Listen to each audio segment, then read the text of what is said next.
May kapatid ako. Kapatid na dugo ko, kapamilya ko. Pero ang kapatid kong iyan ang nagturo sa akin ng pinakamapait na aral sa buhay, na ang pinakamalaking sakit ay galing sa pinakamalapit sa iyo. Gusto niyo bang malaman kung paano naging mitsa ng paghihiganti ko ang simpleng $100 na naging dahilan para tanggihan ko ang $100,000 na loon niya sa sarili kong bangko? Makinig kayo dahil ito ang kwento ng pagtataksil ng sarili kong kapatid. Ang kwento kung paano ko siya tinanggihan dahil tinanggihan niya ako. At ang kwento kung paano, sa huli, ay nagtagumpay ako. Ako si Alexa.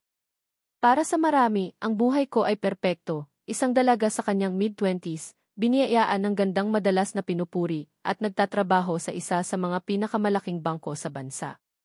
Hindi ko sinasabing perpekto ang buhay ko. Nagsumikap ako para marating ang kinalalagyan ko ngayon. Mula sa simple naming bahay sa probinsya, nag-aral ako ng husto, nagpursige, at nagsumikap na makakuha ng scholarship para makapagtapos ng kolehiyo sa Maynila. Ang bawat pagod, bawat puyat, ay pinuhunan ko para magkaroon ng sariling kinabukasan. Ang trabaho ko sa bangko ay higit pa sa basta trabaho, ito ang pangarap ko. Ang mundo ng finance, ng mga numero, ng mga estratehiya, ay nagbibigay sa akin ng pakiramdam ng kapangyarihan at kontrol. Bilang isang young professional sa isang male-dominated industry, lalo akong nagsikap para patunayan ang aking sarili. Gusto kong maging halimbawa na ang isang babae, lalo na ang tulad kong may itsura, ay hindi lang dapat tinitingnan sa labas, kundi sa talino at galing din sa loob. Ang sweldo ko ay maganda, sapat para sa sarili ko at may sobra pa para matulungan ang pamilya ko. Regular akong nagpapadala sa kanila, lalo na sa nanay ko at sa nakatatandang kapatid kong si Carla. Si Carla ang panganay, 5 taon ang agwat namin. Simulat sa pool, ako ang naging suporta niya, mula sa pambili ng gamit sa school hanggang sa pagsuporta sa kanyang mga hilig. Maganda rin si Carla, ngunit mas mahilig sa mga luho at madalas ay mayroong mga malalaking pangarap na tila walang konkretong plano. Sa aming pamilya, siya ang paborito ng nanay. Siya ang laging pinakikinggan, ang laging may boses. At ako, bilang bunso, ay madalas na taga-suporta. Buong puso kong ginawa iyon dahil pamilya kami. Dugo ko sila. At sa aming pamilya, ang pagtutulungan ay sagrado. Madalas, pagkatapos ng trabaho, umuuwi ako sa apartment kong simple pero malinis. Kung minsan, nagpapahinga lang ako, nagbabasa ng libro, o nanonood ng mga documentaries. Tahimik ang buhay ko. May peace. Akala ko, magpapatuloy ang lahat ng ganito. Akala ko, ang kapayapaan na ito ay hindi kailanman magagambala. Ang unang bahagi ng aking pagdududa ay nagsimula nang unti-unti akong pakiramdaman ni Carla. Hindi direkta. Hindi kaagad hihingi. Magtatanong siya tungkol sa aking trabaho, kung kumusta ang sahod ko, kung gaano karaming clients ang hawak ko. Tapos, bigla niyang idudugtong ang mga salitang, "Alam mo, Alexa, ang ganda sana ng buhay ko kung may sapat lang akong puhunan para sa negosyo ko." Ang negosyong tinutukoy niya ay ang kanyang clothing line, isang pangarap na walang simula at tila walang katapusan. Ilang taon na niyang sinasabi iyon, pero wala pa akong nakikitang kahit anong prototype o sample ng damit. Ang unang beses na nag-offer ako ng tulong pinansyal ay noong sinabi niyang mayroong urgent na bayarin sa kanyang supplier. "Alexa, kung hindi ko mabayaran ito ngayon, mawawala ang deal ko," sabi niya sa telepono, ang boses niya ay nagmamadali. "Kailangan ko lang ng 15,000 pesos. Pangako, ate, babayaran kita kaagad pag umandar ang negosyo ko." Walang pag-aalinlangan, agad kong pinadala. Naramdaman ko pa nga noon ang pagmamalaki na nakakatulong ako sa kanya. Ang kapatid ko may pangarap at ako ang tulay para doon. Pero ang 15,000 pesos ay naging 25,000 pesos. Tapos 30,000 pesos. Hindi pa rin ako nagdududa. Iniisip ko, negosyo yan. May mga unforeseen expenses talaga. Kapag tinatanong ko siya tungkol sa progreso ng clothing line niya, laging may sagot si Carla, mayroong supplier issues, mayroong design challenges, mayroong marketing strategies na kailangan pa ng funding. Ang mga sagot niya ay laging malabo, parang ulap na hindi mahawakan. Pero sa tuwing magre-request siya ng pera, ang detalye ay laging malinaw, kung anong bank account, kung anong oras niya kailangan, at kung gaano kadali dapat maipadala. Mayroong isang insidente na nagdulot ng unang kaba sa dibdib ko. Isang araw, nagkasama kami sa mall. Nakita ko si Carla na bumibili ng isang bag na mamahalin, isang designer bag na ang presyo ay mas mataas pa sa halagang ibinigay ko sa kanya kamakailan.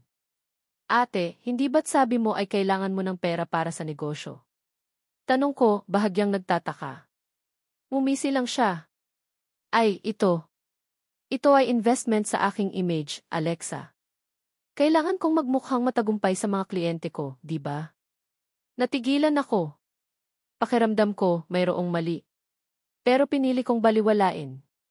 Pinili kong isipin na baka, sa sobrang pagod ko sa trabaho, ay nagiging overthinker lang ako. Pero ang pangamba ay nanatili, parang anino na sumusunod sa akin. Ang maliit na kaba ay unti-unting lumaki, naging isang malaking bukol sa dibdib ko.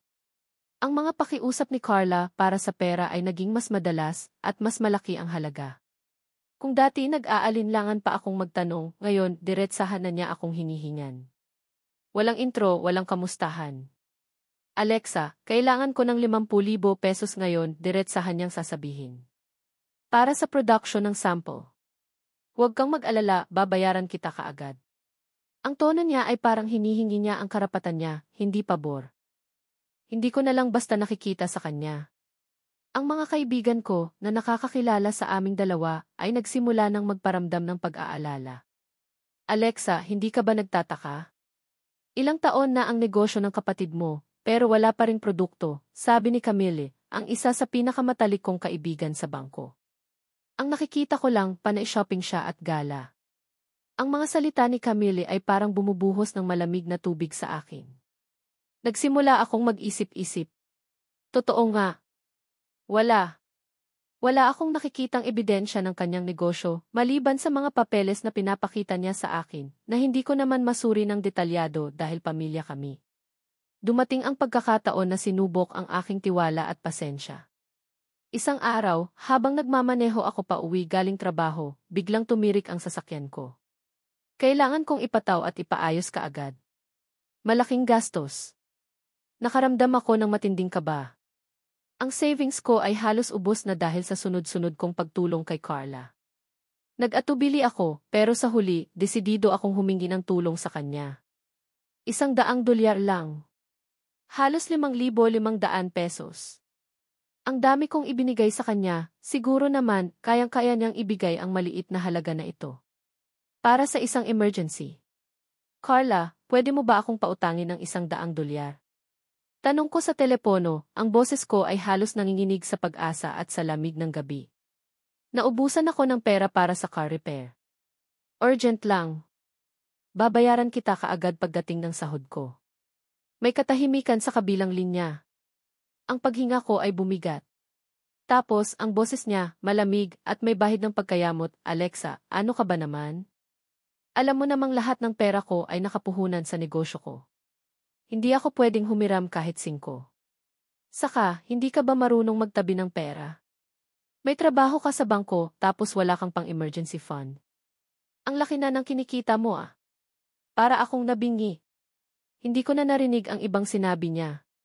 Ang mga salitang iyon ay parang sampal sa aking mukha. Isang malakas na sampal na nagpagising sa akin. Ang $100 ay hindi lang basta pera. Ito ay simbolo ng kanyang pagwawalang bahala sa akin. Ng kanyang pag-iisip na ako ay isang walang katapusang pinagmulan ng pera.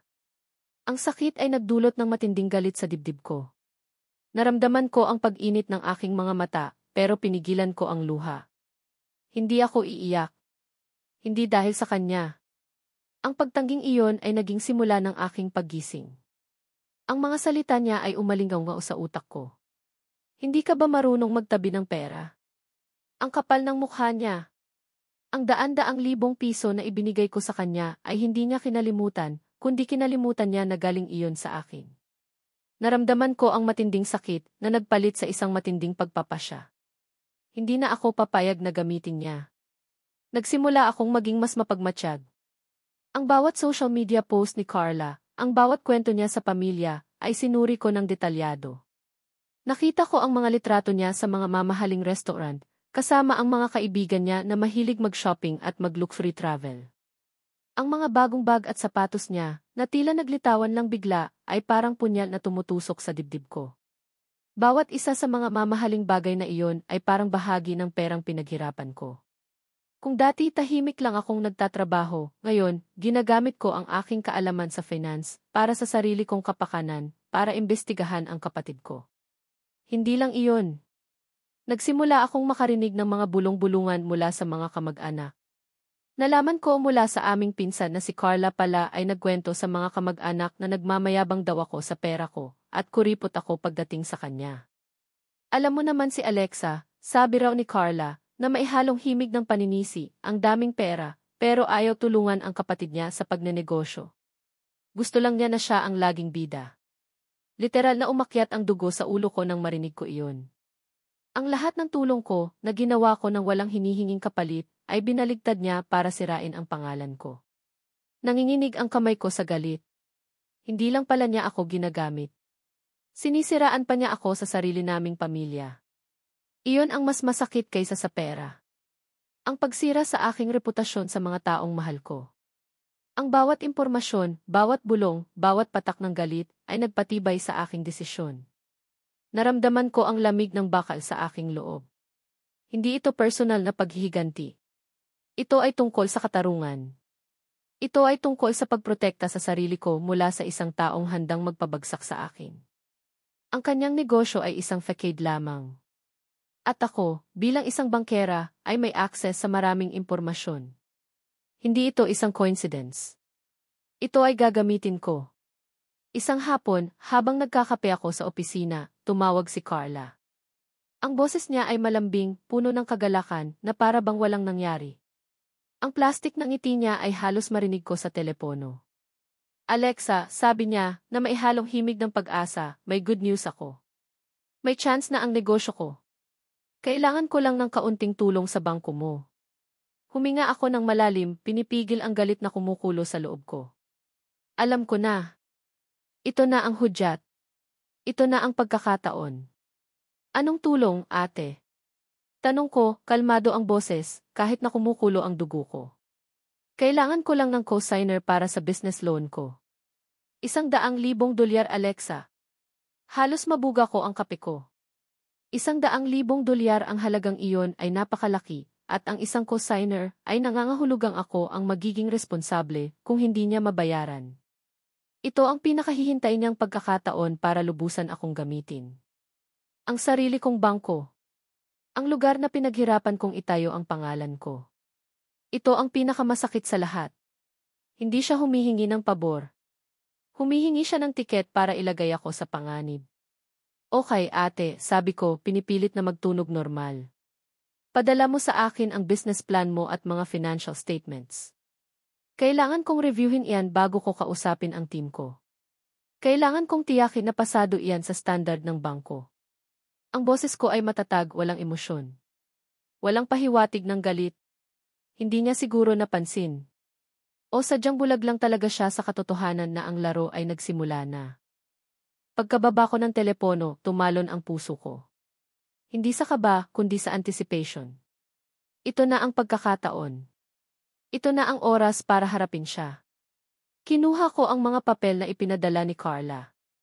Sa loob ng ilang araw, sa ilalim ng ilaw ng aking opisina, ginamit ko ang lahat ng kaalaman ko bilang isang financial analyst. Bawat numero, bawat pahayag, bawat litrato na ginamit niya para patunayan ang negosyo niya, ay sinuri ko ng detalyado. Gusto kong siguraduhin na walang butas ang plano ko. Na kapag ginawa ko ang hakbang, ay walang balikan. Ang bawat pahina na binubuklat ko ay nagpapakita ng isang malinaw at mapanlinlang na larawan, isang mapanlinlang na plano. Walang konkretong supplier na nakalista. Walang tunay na kliyente. At ang mga target na benta ay imposibleng maabot para lamang maging kaakit-akit sa mata. Ang mga receipts ay kaduda-duda at ang kanyang mga expenses ay mas mukhang personal na gastusin kaysa pang negosyo. Ang $100,000 ay hindi para sa negosyo. Ito ay para sa kanyang marangyang pamumuhay. Ang clothing line ay isang pambalot lamang. Isang pambalot para sa isang mapanlinlang na scheme na gagawin niyang pananagutan ko. Doon ko natanto ang buong lawak ng kanyang panluloko. Ang lahat ng pagkabahala ko, ang lahat ng pagdududa, ay nagkaroon ng katuparan. Hindi lang niya ako ginagamit. Balak niya akong ilubog. Naramdaman ko ang pag-akyat ng galit sa lalamunan ko, pero kasabay nito, isang kakaibang kalmado ang lumukob sa akin. Isang kalmadong dulot ng pagpapasya. Ito ang simula ng aking paghihiganti. Isang paghihiganting hindi naglalayong manakit, kundi magbigay ng katarungan. Dumating ang araw na ipinangako ni Carla na pipirmahan niya ang mga papeles sa bangko. Pero bago iyon, nag-anyaya ang nanay namin ng hapunan sa bahay. Isang maliit na celebration daw para sa nalalapit na paglago ng negosyo ni Carla. Ang buong pamilya ay naroon, ang nanay ko, ang tatay ko, ang iba pa naming mga kapatid, at ang ilang malalapit na kamag-anak. Nakaupo kami sa dining table, puno ng pagkain at tawanan. Si Carla ay nasa gitna, nagkukwento ng kanyang mga pangarap, kung paano siya magiging milyonarya, at kung paano niya kami tutulungan kapag yumaman na siya. Ang bawat salita niya ay parang tumutusok sa balat ko. Ang ngiti sa kanyang labi ay labis na nakakasuka. Ate Alexa, sabi ni Carla, pagkatapos ng mahabang sermon tungkol sa kanyang tagumpay at ang kanyang mga future plans, sigurado ako na masaya ka na pumirma sa loan. Alam kong pangarap mo rin ang makita akong magtagumpay, di ba? Ang boses niya ay puno ng pagmamayabang, ang mga mata niya ay kumikinang sa pag-asa. May dala siyang folder na alam kong naglalaman ng mga papeles ng loan. Inabot niya ito sa akin na para bang isang korona na ilalagay sa ulo ko. Pinilit kong umiti pabalik. Dahan-dahan akong tumayo, ang mga mata ng lahat ay nakatingin sa akin. Naramdaman ko ang tibok ng puso ko. Hindi sa takot, kundi sa anticipation. Ang lahat ng tingin ay nasa akin. Ang nanay ko ay nakangiti, ang tatay ko ay naghihintay. Huminga ako ng malalim. Ate Carla, sabi ko, ang boses ko ay malinaw, malakas, at walang pahiwatig ng anumang emosyon. Kalmado ako. Nanginginig ang kanyang nguso nang makita ang aking seryosong mukha. Bago ko pirmahan ang anumang papel na may kinalaman sa aking kinabukasan, gusto ko lang linawin ang ilang bagay sa harapan ng ating pamilya. Lumapad ang ngisi ni Carla.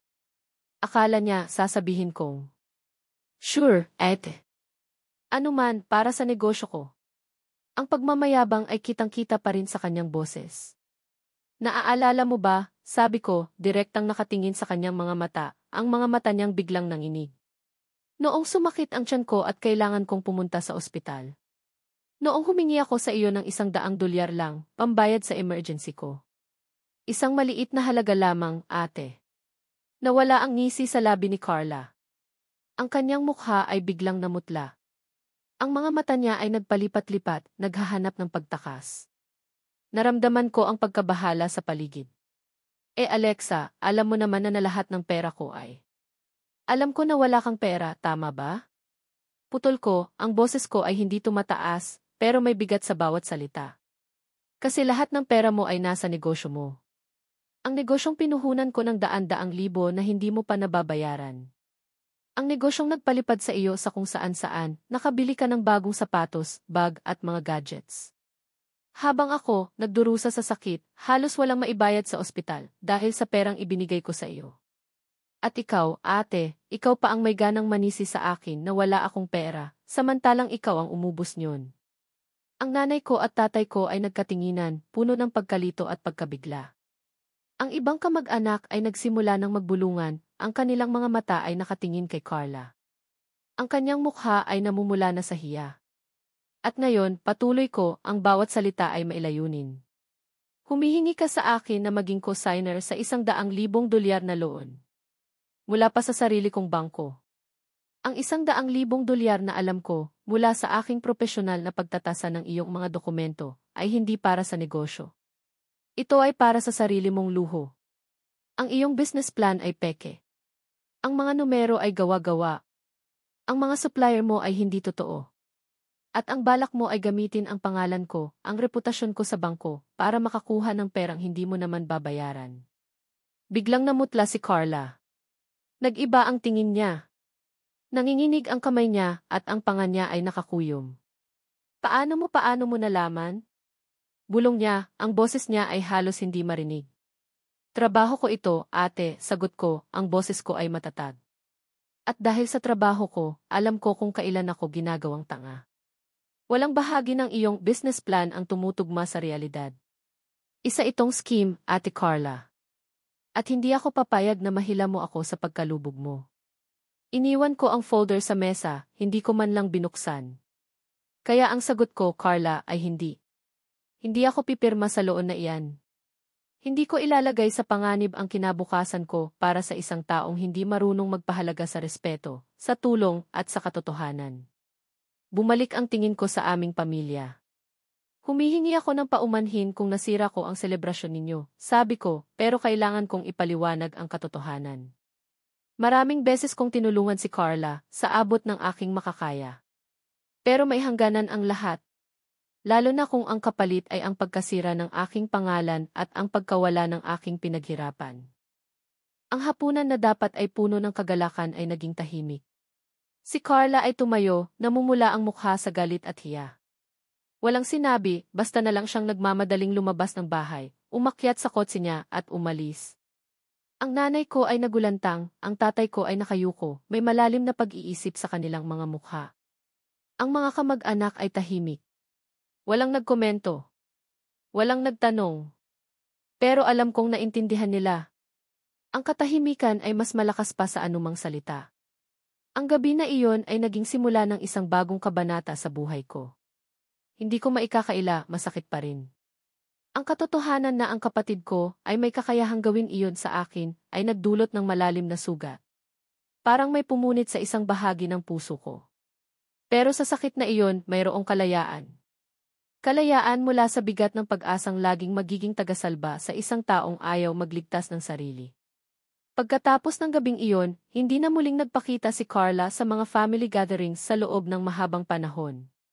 Narinig ko mula sa aming nanay na galit daw siya, at sinisisi ako sa lahat ng problema niya. Hindi na rin siya nagtangkang humiram sa akin. Sa totoo lang, wala na akong pakialam sa mga sinasabi niya. Hindi na ako narinig na sinisiraan niya ako sa mga kamag-anak.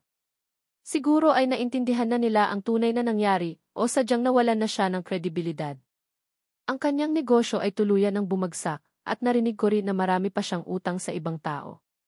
Ang katotohanan ay may sariling paraan para lumabas. Ang buhay ko ay naging mas magaan. Ang mga savings ko ay lumago. Ang posisyon ko sa bangko ay mas naging matatag.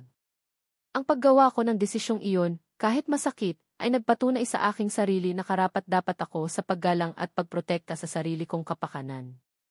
Ang relasyon namin ni Carla ay hindi na kailanman bumalik sa dati.